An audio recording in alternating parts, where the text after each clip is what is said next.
TWM podcast. MLW Anthology, and this week it's Mance Warner. So this is different to like the Los Angeles Part 1 because it was two matches we'd never seen before. Whereas literally in the last year we've watched these matches and reviewed them. So we're just going to kind of... This is where we insert previous audio. Yeah, Mike has asked me to do this twice, and my response in general has just been, I can't be bothered to go back, find the episodes, copy it in. So I'm like, we're just going to just brush over these two matches. This is going to be a bit of a truncated version. Next week it's low-key, and I think they're two old matches, so we'll be back to normal reviewing. I think they will be, which is cool. That's something you'd want to see. Like, there's so much history in MLW, and it's almost a little bit of a disappointment that they did pick Mance at this point. Yeah, but then again, hopefully they might do like one OG, one current, one OG. We'll have to see. During the introduction, Contra interrupted and narrated us through the carnage they've put MLW through, and they said that they caused all the dates to be cancelled. So I just wrote like Controna virus. This one sounds about right. They invented it. Contra invented COVID-19. We then see the loser MLW, the loser MLW match, the loser leaves MLW match between Mance Warner and Sami Callihan. The Mance Warner won. This did remind me that Mance is 2-0 in loser leaves matches. Yeah, he's getting he's basically a luchador, just always having these big matches. The smartest thing Jim Cornette has done the last 10 years was being a fan of Mance Warner. I think it might be the last smart thing he's done and will do. Yeah, definitely. Definitely pulling for Mance to get into MLW was good from our. It's the last thing he's going to do, because after that, please, Jim Cornette, shut the fuck up. Speaking of which, I generally forgot that this was the match where Sami comes out and just spits water and flips him off. Yep. Well, they. I'm guessing in 2019 that. Neither were on each other's Christmas cards. This was off the fact of Jim Cornette chatting shit about Sonny Kiss. Yeah. I have to go through my Rolodex of stupid shit Jim Cornette has said in the last 5 years. What date matches up? Oh, yeah, it's when he said problematic things about Sonny Kiss and got spat at by Sami Callihan. And if anything, Jim Cornette is lucky that it was just that. And Sami didn't go over and twat him one, to be fair. Never not be funny. I never spotted the hot sauce spot they did in this match the first time around, and my response was just like, what if Sami likes hot sauce? Well, yeah, that is one thing, Yeah. What if he just liked it? Tasty. As much as we dunk on Jim Cornette in this, again, speaking about dunking on people, this is a rare case where Jim Cornette said stupid shit, so therefore we're allowed to poke at him for a second. This match is better with Jim Cornette ranting because he hates Sami Callihan so much. It's the only time where him ranting incoherently actually adds to a wrestling match. I couldn't agree more. The board saying aim here. I didn't clock that the first time around. No, I missed that as well. It's weird how you pick those things out second time round. And then also, we probably did mention this in the review the first time. That spit from Sami, Jesus Christ. He's a very spitty boy. There was gob on multiple square radius of face there. Mance wins with a knee into a board, and Sami's gone. We then go into the barbed wire match, which we've covered because it literally happened the tail end of last year, so less than 6 months ago. And we just get to the point of why was Priscilla Kelly brought in. Priscilla Kelly's very talented. Priscilla Kelly's brilliant. They brought her in to start an MLW women's division that didn't happen. I'm pretty sure there was supposed to be a storyline they were doing in MLW with Jimmy and Priscilla.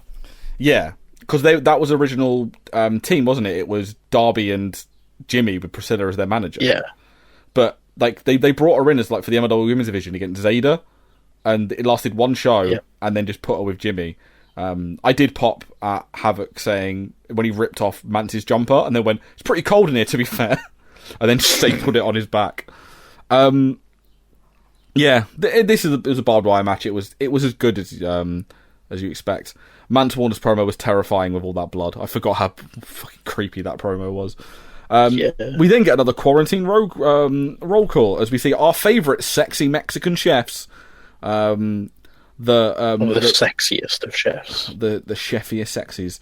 Cooking hamburgers and calling out Contra Unit. Gino Medina told a camera to go away because he was calling all his mamacitas. Dan Lambert cuts a promo about athletic commissions and safe working environments. If you didn't know from watching that little bit, Dan Lambert is a massive wrestling belt pervert. Yes, he is. I remember the promo he did at Impact where he brought a bag out full of belts and went, "This belt, do you know what this is? No, you don't, because you guys aren't proper wrestling fans like me." I'm sure he's got like one of Bruno's WWF belts. Yeah, he's got like... It was like lost for like 50 years. He's like, he's an absolute belt pervert. I love it. Mance Warner got drunk and wrote up the blueprints for the Tower of Doom cage match. I can't wait for when he invoices MLW for how much this is. No, it's fine. He'll steal it from WCW. Oh, it's fair enough. You owe me money, Eric Bischoff. I'm taking your triple cage, baby. Or he just goes in, demands to see. What's his face? Well, I've got his name. Watts. What? Eric Watts. Not Eric Watts. Bill Watts. Dad. Bill Watts. That's it. How bad is that? That shows how millennial wrestling fans we are. I was thinking of Watts, and all I could think of was Eric Watts. I'm like, that's not the right one. That's his son. Who's the big guy? Bill Watts. That's the one.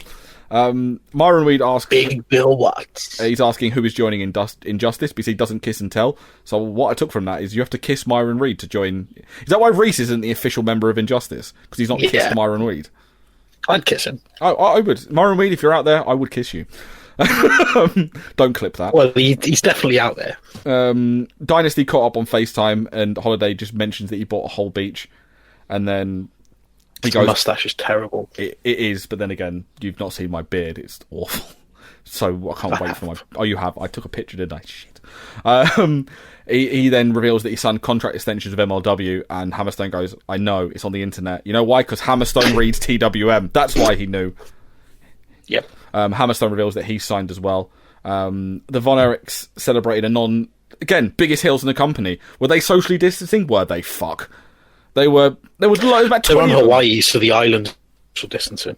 Is that what it is? The island is 6 feet away from everyone else, so it's fine. Yeah.